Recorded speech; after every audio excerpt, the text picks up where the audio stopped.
Well, the playoff might be set to expand. What does that mean for the Big Ten? Should we be upset that Nick Saban is on a potential federal commission assessing college football? And Michigan, 8.5 wins. A lot of people like the under. That is all on today's Locked On Big Ten Squad. You're talking ball with the Big Ten Squad, sponsored by Game Time.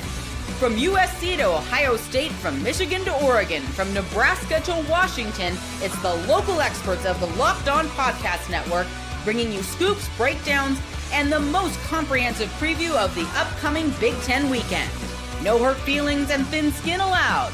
Squad up, you're part of the Big Ten Squad. We are squatted up indeed. Happy Thursday, everybody. I'm Spencer McLaughlin hosting today. Craig Sheeman, Locked On Big Ten, is here. Mark Colkin, Locked On USC. Trent Condon, Locked On Hawkeyes. Isaiah Hull of Locked On Wolverines. 2 years later, and Michigan's finally having camera issues. Jay Stevens of Locked On Buckeyes is here. Jacob Goins, Locked On Hoosiers, and Roman Tomashoff of Locked On Huskies. That be the squad for today. A full 8-man graphic. I mean, if Craig showed up, who isn't here? Sheehan, that's who. So, Craig, I'll start with you for the big picture look at what has been pretty widely reported at this point, an expectation, nothing official, that starting in 2026 we'll have a 16-team college football playoff, and the Big Ten and SEC would get 4 spots each. So, all good news for the Big Ten, right? I'm livid about this. I'm old. I want fewer teams in the playoff. The 16th team in the playoffs is not going to win a national championship. And then if you read in between the lines of the meeting, the SEC and Big Ten were actually talking about having 3rd, 4th, 5th, and 6th teams playing play-in games to get the 3rd and 4th guaranteed spots. So it's really a 20-team playoff. It's ridiculous. I'm old school. I liked it at 4. I know I'm the old man in the room with that, but it's too many. These guys aren't winning championships, and we're watering it down. We're getting a lot of blowouts, and their answer to everything is expand, expand, expand. It's too much. It's too much. I don't like it. And maybe I'm the only one in this bunch. I'd be curious to hear you guys. No, I'm with you there. I love that you said you were livid, but you said it with the energy of a distraught old man burning pasta water. But yeah, that was well taken, at least from my vantage point. Mark, is this the best way for USC to finally get into the playoff under Lincoln Riley? This might be the best way to save the USC Notre Dame series. That's as far as I'll take it. I'm with Craig. Too many teams. We talked about this a little bit last week on the last show we did. The more teams you add, you're watering it down. And like I said, the 6th seed, should they get in from the big conference, they're not going to win the national championship. You don't need the play-in game. That's why they went from 64 to 68 teams with the NCAA tournament. It's just a money grab. Let's just get back to some traditional college football. I do agree. I will say with the play-in teams, there's been a lot more success. I think basketball and football are just very different. I mean, we had a first 4 team go to the Final Four of, traditional Big Ten power in UCLA. But Trent, your take on the potential expansion to, kind of the NBA model where it's like, you're in the play-in turn. Are you really a playoff team? I guess you're a playoff team. You got a chance. I look at this a lot different than you guys because I look at the Iowa program and know we're never winning a national championship in football. We're just not. We don't have the money. We don't have that attitude. It's just not going to happen. Look, we don't got Phil Knight. We don't have things like that. I live in reality. I'm not a USC fan. I'm not a fan of UCLA that think that it's going to happen. I know it's not going to happen for my program, but we are going to actually make a playoff. That is something to shoot for. That is something realistic to shoot for. And there's a lot of programs out there that this is something that is attainable. In today's environment, we go into every single year for the past 15 years, and we know there are 3, 4, maybe 5 teams that can really win a national championship. I was never amongst those teams. We can play, win a game in the playoff. That's what we're shooting for there. For us, this is a good thing. Okay, I've got a couple of things here for our newest Clemson Tiger fan Trent. over there on the screen. Trent, did you just put UCLA in a national championship expectation sentence with USC, which is, still fighting to get back to where they were 2 decades ago when I was like 7 years old? Did you throw UCLA in there by accident? Was it a Freudian slip? Explain yourself. Well, I mean, we talk about Nebraska, right? They're about as relevant as UCLA is. There's so many programs that their relevancy is completely different than the reality of the situation. How many teams can win a national championship this year? 3, 4, maybe 5? Really? No, win the it's whole higher thing. than that. Is it really? I just don't think it is. We see it every single year. The cream rises to the top. We don't have dark horses that win in college football.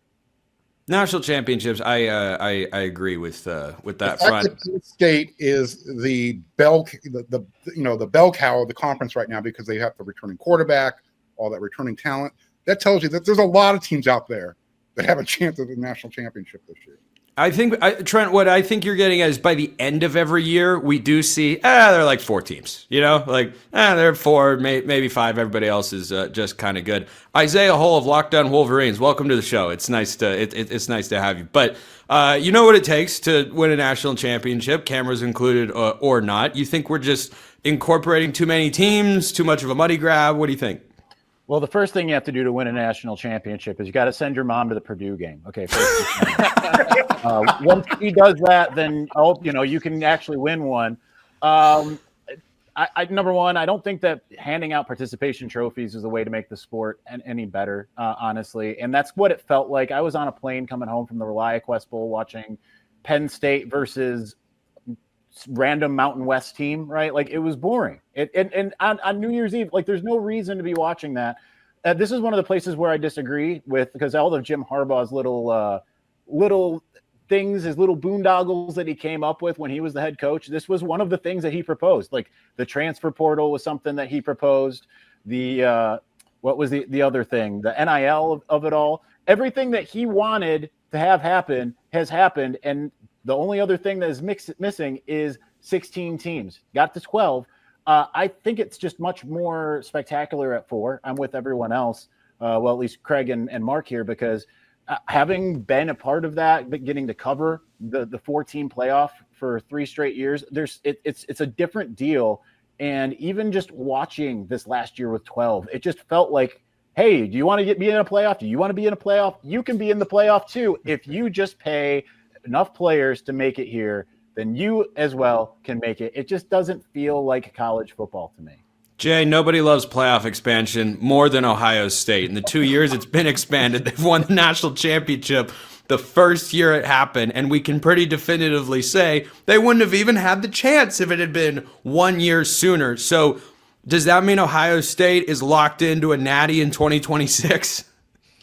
I would like to say yes. I don't want to go that far. I'm not a fan of expansion at all. I've never been a fan of it. I had a hard time going from the old BCS of 2 games to 4. I wanted to keep things as exclusive as the old school system did. As old school as that even sounds, it's not that old. But I think 16 is stupid. I think 12 is dumb. I'd be cool with 8, but they're not going backwards. They're going to follow the money. They're going to follow wherever the TV networks want them to go. That's where they're going to go. It wouldn't shock me if in 2026 or maybe beyond, I don't know when ESPN's contract is up, but it wouldn't shock me if you get a ESPN or an ABC, a CBS, an NBC, or Fox to do a rotation, more like the NFL, because you're going to get more money that way. I don't like this current model. Going to 16 is stupid. Yeah, expansion did benefit Ohio State in 2014 and in 2024, but I still am not a fan of going even further because I think it's stupid. It's very dumb.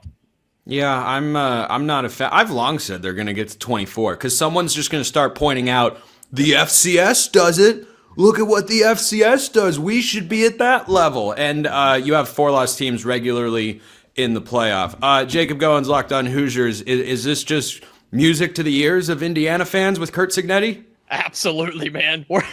Indiana's all about it. In terms of Indiana making a playoff consistently, whatever that word means in Bloomington, yeah, I mean, playoff expansion is good for folks like us. I will admit that. But the college football fan in me as a whole, having a realistic idea that Indiana's probably not going to be there every year, no, I don't like this idea. And you got to think back to when the BCS was gotten rid of and we went away from it. We yelled about it being computers and teams not playing for national championships that maybe deserved it, but we said, oh, the computers can't do it, so let's let the humans take care of it. It just didn't make a whole lot of sense. So why not go back to numbers and formulas and have a set amount of teams? I don't like 16. I think it's too much. I agree, 8, 10, whatever the case may be, but I want structure. I want there to be a certain way to get in, just like the NFL, every single year. So that way, when the committee puts their rankings out or you see the bracket, there's no arguments. There's no debating. You made it because you beat this team,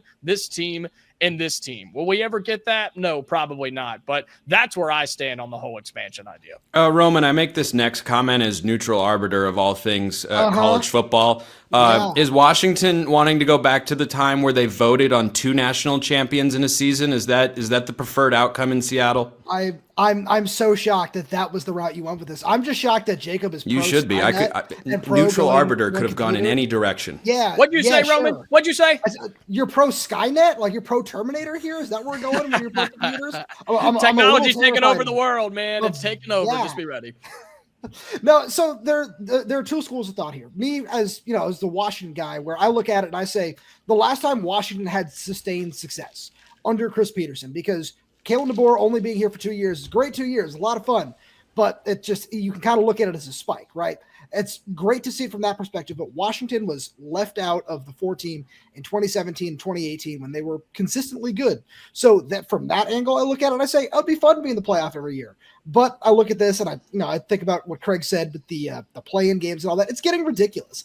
As you guys all said, it's sitting here at the end because Spencer, as neutral arbiter of college football, wanted to put the Washington guy last. It's getting a little ridiculous and a little exhausting when it's just becoming a consistent money grab. And I get it. That's what's going to keep happening. It's why Spencer, Mark, and I are here. Well, Spencer, again, neutral arbiter of college football, but it's why. Everywhere. It's why these teams are in the Big Ten, because of money. Thanks for that, Mark, and USC. But I look at that and I say, it's just the reality of the situation. We have to get used to it. Yeah, Mark, you ruined everything. Absolutely everything. Oh, that you have the audacity to carry that around sickens me to my core. Should we feel that way about Nick Saban getting to decide a lot of things about this sport? We are discussing that next. First, this episode of the Locked On Big Ten Squad brought to you by Wayfair. The days are getting longer, the weather's warming up, despite my jacket wearing here, and people are spending more time outside, which means it's the perfect time to refresh your outdoor space. Whether you're working with a big backyard or small balcony, Wayfair has everything you need to make it feel more like you. Wayfair's massive selection of outdoor essentials makes it easy to transform any space into your ideal summer setup. From comfy conversation sets to sleek dining tables and outdoor decor, they've got it all and at prices that fit your budget. I just moved into a new apartment and Wayfair's got all the sorts of furniture options that I need for the patio, for the living room, everything that you want. They've got a mix of styles and they make it super easy to find pieces that match your vibe without spending a fortune. Shop a huge selection of outdoor furniture online this summer. Get outside with Wayfair. Head to wayfair.com right now. That's WAYFAIR.com. Wayfair, every style, every home. All right, so recently there was an announcement. This is another thing that I don't know that has been officially formalized. Maybe that's changed by the time you're all listening to or watching this show. But the idea of a federal commission popped up to examine college football. Not that there's anything wrong with the sport that could possibly need to be fixed, but Craig Sheeman, is Nick Saban the right or wrong guy in your view to be handling such matters? Where did your glasses go?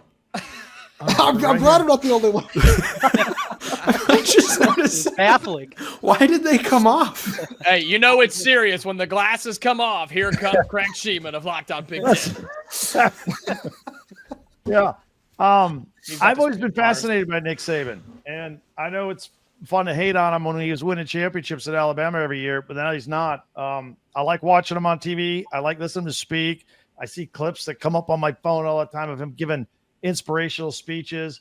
And I think he has a lot of good ideas about college football. Obviously, he didn't want to deal with them anymore, all the issues as a coach. But I think his opinion is as valid as anybody. I think he's got a resume as valid as anybody to be talking about this stuff. I'd like to go a step further. I wish we'd have a commissioner in college football like we do every other sport. A guy like Nick Saban, I think, would be good. Dare I say, Urban Meyer might be good. A guy that, guys that have been there, done it at a high level, don't want to do it anymore because of the problems. I think they know how to fix the problems, or at least they'll probably have interesting ideas. So I'm all for it. I don't know if this commission will have any teeth. There's talk of presidential executive orders. That'll end up in the legal system. But yeah, we all agree we got to do something, and we need some smart people in charge of it. Good takes from Craig, older and therefore wiser in this instance. Speaking of older, Mark, what do you think? Oh, jeez. So, being the second wisest person in the room to Craig, I'm with him. Look, I don't know if Nick Saban is the perfect candidate, since he's kind of, a hypocrite about the whole thing. He complains about everything that he kind of helped generate and create, but he wants to help fix it. Okay, I get it. I think there's better candidates out there. I would put a guy like Dave Baker out there for commissioner. The other thing that I think will happen, and we were kind of talking about, I think you can tell by the blank faces, none of us really know who that is off the top of our heads. Well, he was the commissioner of the NFL Hall of Fame. Okay. His son, Sam Baker, pretty good offensive tackle. Anyways, since you diverted me off what I was talking about. Oh, is he that giant dude that comes and tells everybody they got in? Yeah, he's like 6'9", 390 pounds. Okay. But a really nice. I'm on board. That's a force. I like it. Yeah. I'm in. With the commissioner, and we were talking a little bit about it in the first segment, is we're talking about, 16, 20 team playoffs. Well, take the next step. If you're going to go that route and try and model the NFL, limit the pool of teams you can play, and now you've got your structure to what Jacob was talking about. So yeah, let's get the commission going. Let's get the commissioner going. Let's just cross the bridge already. Let's jump the shark. Let's make that transition, because that's where we're at. Right now, we're just in limbo. They're talking about it, but I don't need talk. I want action. So let's stop doing this. Let's start. Can we just keep the government out of it, though? I mean, not to be political, but why does the government need to be involved? Agreed. You know what I mean? I hear you, Jacob. I don't know that that's feasible at this point, because it's something people care about. It's clearly something people on all sides of the aisle are telling their elected officials, hey, I want you to go figure this out. Which is the NCAA can't. Tennessee is the one who challenged this whole thing. They're the ones who got the ball rolling, with everybody saying, oh, pay for play, it's okay. Nah, Mark, let's go back to blaming USC for all the problems in the world. Clemson fan, what do you think about it? Well, Saban's a jerk, right? He's a jerk. You don't like him because of the way that he coached, or you don't like him back at Michigan, whatever it is, but he cares about college football. This is a guy that cares. Give him his little Debbie's every morning, a lifetime supply, fix this sport. I'm all for it. Saban, he actually wants the job. Let him have it. Roman, I want to go to you next, because this next take from me, Roman, is going to shock you down to your core. If we're putting together a commission of people that are kind of in that Saban realm, you know who I would legitimately suggest that is still around the sport, clearly loves it, big-time figure. I think he's got a good head on his shoulders. I'd put Chris Peterson on that commission. I'm not joking. I think that would be really good. Skippy Newhouse. No, I love that. I see. I thought about that while Craig and Mark were talking about it. I was like, should I throw that name out there? Because I think he would have a lot of great ideas. I don't know how interested he would actually be in doing that, which is one of the reasons he stepped down from coaching. But one of my biggest. But he's still a TV analyst, and that makes me think there's still some level of interest and intrigue in the sport for him personally. So that's completely fair. And if there's a committee going on, sure, maybe he's going to want to be part of that. I thought about the commissioner role, and I was like, there's no chance he would ever. No, I'm thinking like a commission of people. Like there's Cody Campbell, the NIL guy from Texas Tech, and Nick Saban. Those names have been thrown around. And I'm like, if we're going to put 5 or 6 names on there, I don't think Chris Peterson's a bad one. Goins, would you want Signetti to just retire and go represent Indiana on there? Once he retires, which will be in 3 decades, yes, he can go and be a part of the college football playoff committee. Yes. No, but until then, he will remain in Bloomington. Jay, Urban Meyer, yay or nay? I got to be honest. I'm a nay. I'm a nay as well. I don't know if Saban's the right person for it. I don't really know who the right person is. But my gut tells me just put a football person in charge of it. If Saban's the guy, great. I don't think it's Urban Meyer. I'll go that far with that one. But make sure it's a football person that's trying to govern this sport. Well, we can definitely establish that Jay Stevens of Locked On Buckeyes is not a homer based on what he has said on today's show, and that we have to respect that. Of course, Isaiah. What about 5 years down the line? You know, I don't think there's a commissioner within the next couple of years in college football. Maybe 5 to 8. Jim Harbaugh, if he's done coaching the NFL, wins a Super Bowl, leaves with Justin Herbert, who I hear is awesome, by the way, goes and does that at some point and then says, all right, I'm checked out. I got a national championship. I got a Super Bowl. I'm going to go run college football. Crazy idea?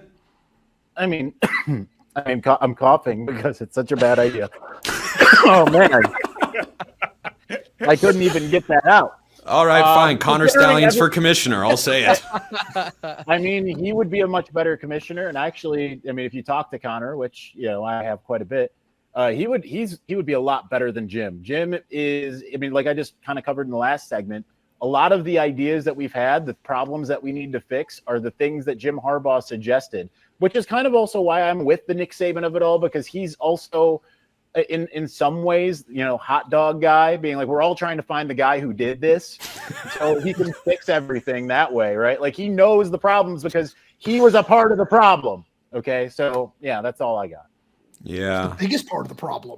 Tune into next week's Locked On Big Ten Squad. Why Connor Stallion should be commissioner of college football. That is that's going to be our primary discussion. But to wrap today's show, we are going to Michigan because Isaiah is here. Everyone's got to take a stand. Michigan, 8.5 wins. Over, under. There's going to be a lot of under coming up next.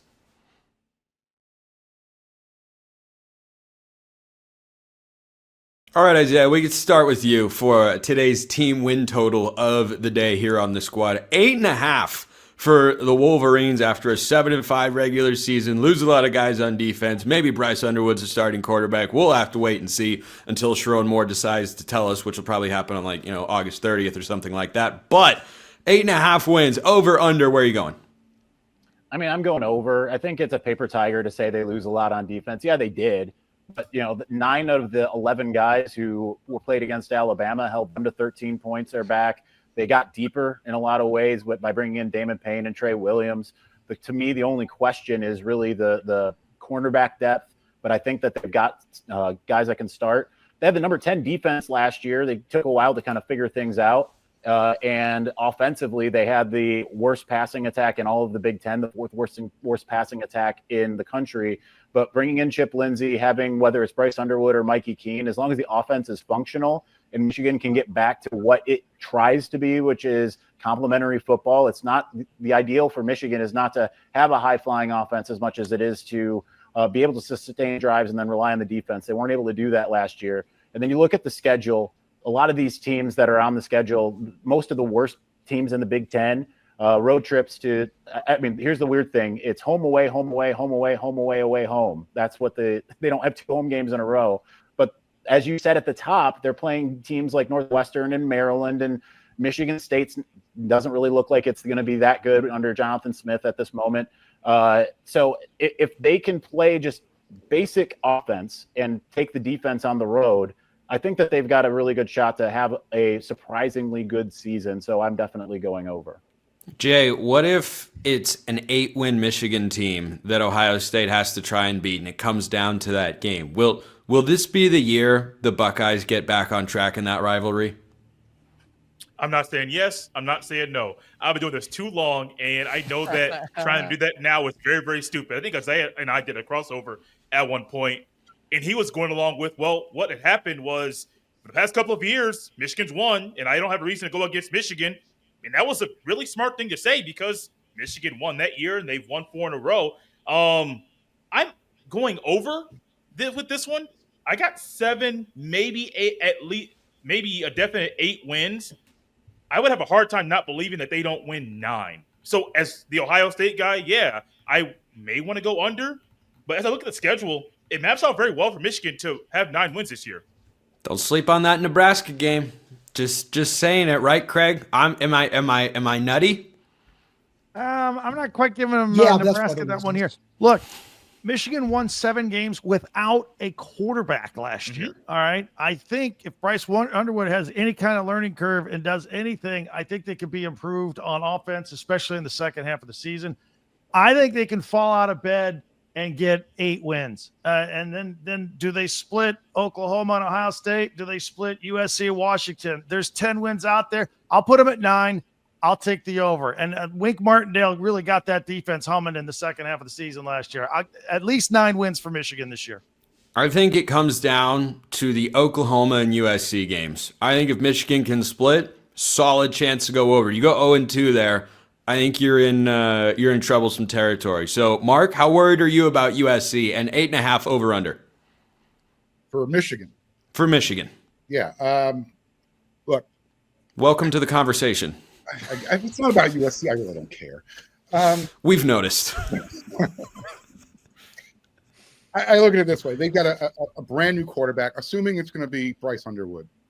Winning at home in front of your home crowd when you're that learning curve, it's easier. Doing it on the road, a little more challenging. So those road games, USC, Oklahoma, Nebraska, those are challenges. They'll probably be 4-2 by the time they get to USC. What will their record be after that? That's going to make their schedule. Goins, last year you guys took care of the Wolverines, and you don't have them this year, but you have to have an opinion today. 8.5 over under. Yeah, I mean, I'm just happy that Michigan doesn't have to play Indiana again. No, I don't want that. It's okay. Look, I look at the schedule, and the hardest road game that Michigan makes is not a conference game. It's when they go to Norman. That's the toughest road game they take all year long. I don't think they win that week 2, but all they have to do is win one of Oklahoma, Nebraska, or USC. They're definitely going to beat USC. They have a chance to beat Nebraska. They're not going to beat Oklahoma. And then just win your home games, and you've got a showdown with Ohio State. Do I think Michigan's a 9-win team right now on paper? No, maybe not. But as we've all said, the schedule's there. The schedule's very manageable, and Michigan will be a threat down the stretch. So as much as I hate to do it, I'm taking over 8.5. Look at everyone sleeping on Northwestern and Maryland in back-to-back weeks. The disrespect to the bottom of the conference. Trent, are you going to stand for that? Because I don't know that I will. Well, I'm kind of baffled here that we have so many overs. I thought I was going to be on an island with an over myself. I look at it this way. If they can get a split of those first 2 road games, win either in Norman or in Lincoln, I think they're going to get there. That Michigan State game will be tricky. I don't think they're winning at USC, though. I've seen better Michigan teams than this go out to the West Coast against worse teams than this USC team and lose. I know it as an Iowa fan. Those travels out there, the Big Ten historically doesn't go very good. I got that and an L, yet even with that, I still have them at 9-3. It's not, open up the bankroll here and we're putting everything on it, but I'm pretty comfortable here on the over 8.5. Am I alone on the under 8.5 here? No, Mark's got it. You know what? I'll take your side here. I'll be nice to you this time around. Look at that. Now, I look at the schedule and it is a lot easier than I thought. I got them at 8-4 right now, so it really is teetering on that line because, as you guys have all said, you put it very nicely. I'm with Mark here. I don't think they win at USC. I think that's going to be a really tough trip. But the schedule, it really does line up very well for them. My biggest question is, if Bryce Underwood is going to be the starting quarterback, what's that going to look like? I never want to bet on a guy who, no matter what he's rumored to be making NIL, has not thrown a pass to college level. I just can't do that. Do you feel any confidence that the Huskies can go to Ann Arbor and win? Right now, I still have that one as a toss-up. That's one of the games where, when we get to Washington on this segment, I have not made up my mind where that's one of the ones that I think will decide their season as well.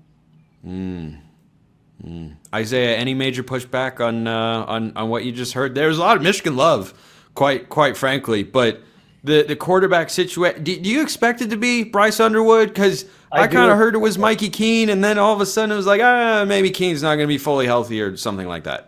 Keene didn't practice in spring, so that kind of opened the door for Bryce. And I'll add this. So Connor had actually been his OC for the playoffs, Bryce's OC. And he called me up after the first practice and said, listen, this guy is the LeBron James of football. He's that good. Like, he is that style of player where he just innately gets it. And then you look at the spring game and you watch him going through reads, progression, stepping up in the pocket.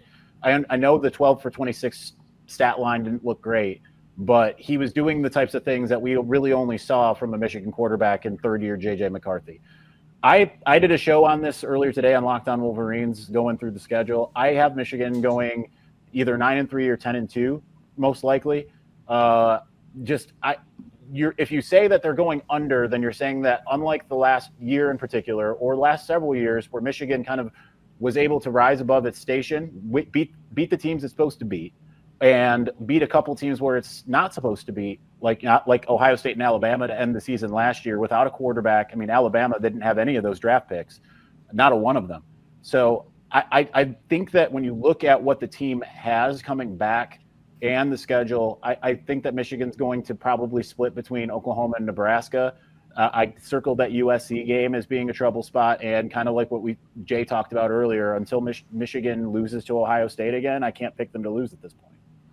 We'll wrap with this. Jay, what are you going to do if it's another loss to Michigan? Don't want to think about that. I don't want to think about what I'm going to do because denial. The first stage. You start getting fifth in a row. I can tell you. I've lived through an 8-game losing streak to that school in LA as well. You start going numb after the 5th one. No, wait. There was an 8-game win streak by UC. What was that? 1975. No, come on, arbiter of college football. You should know this. Okay, I don't have to come back to that. But Mark, what? Legitimately, when was that? That had to be like that was around the Cade McNown, Bob Polito era.